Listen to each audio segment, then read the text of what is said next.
ये सारे 16 केसेस को रद्द कर दिया गया है। जो चार्जशीट है उनको जैसे कहते हैं क्वॉश कर दिया गया है इस ग्राउंड पे कि जो उन्होंने इन पे धाराएं लगाई थी वो धाराओं का उनके पास कोई सबूत नहीं था। इस केस के अंदर अभी 70 ऐसे हमारे इंडियन नेशनल्स थे जिनके ऊपर ये आरोप लगाया गया था कि उन्होंने कुछ फॉरेनर्स को या तो मस्जिदों में या अपने घर में रहने की जगह दी है जब कोविड-19 का लॉकडाउन चल रहा था। तो उसके करते हुए उन्होंने कहा उन्होंने इन पे एलिगेशन लगाई कि इस करके कोविड जो डिजीज है वो स्प्रेड हुई है। और जबकि हमने ये दिखाया कि इनफैक्ट इनके पास कोई किसी टाइप का प्रूफ ही नहीं था कि किसी भी एक जने को भी इसमें से कोविड-19 था, क्योंकि कोई भी डिजीज स्प्रेड करने के लिए आप जब फैला रहे हैं कह रहे हैं तो उस फैलाने के लिए आपको खुद भी तो कोविड-19 होना चाहिए था। और दूसरी जो उन्होंने इन पे जो आरोप लगाया था कि आप लोगों ने एक दिल्ली गवर्नमेंट के ऑर्डर को का वायलेट करा है, आपने उसका पालन नहीं किया है। वो चीज पे हमने दिखाया कि जो दिल्ली गवर्नमेंट का ऑर्डर था उन्होंने कहा था कि किसी टाइप की भी कोई जो धार्मिक आप सभा है वो नहीं आप रख सकते, वो आप नहीं रख सकते। बट जबकि हमने ये दिखाया कि ऐसा कुछ हो नहीं रहा था वहां पर।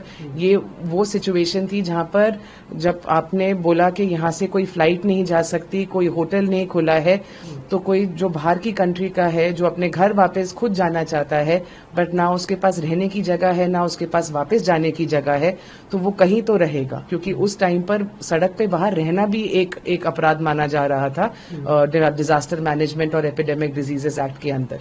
सो ये सब देखते हुए दिल्ली हाई कोर्ट ने आज इन सारे केसेस को खत्म कर दिया है।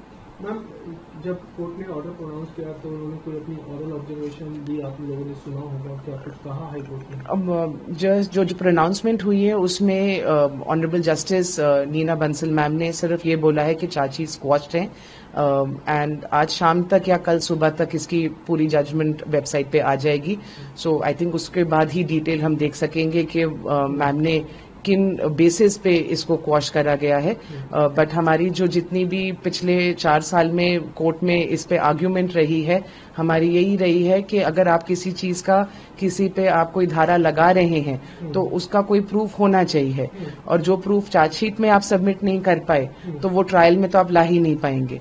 तो जितनी भी धाराएं थी वो बिल्कुल ही मेंटेनेबल नहीं थी, और ऐसे अगर आप करके लोगों पे केस लगाने लग जाएंगे जो अपने घर में लोगों को मदद करने के लिए कर रहे हैं, और जबकि हमारे देश में तो बोलते हैं अतिथि देवो भव।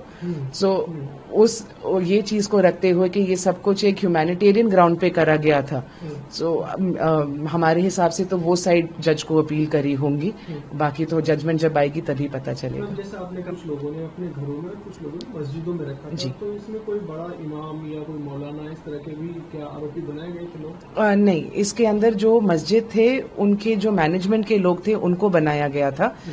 अभी भी एक और जो मेन FIR 63 है जो मौलाना साद साहब के अगेंस्ट है, जिसके अंदर 955 फॉरेन नेशनल्स को पहले लिया गया था, उसमें अभी तक 5 साल में भी आज तक कोई चार्जशीट नहीं आई गई है।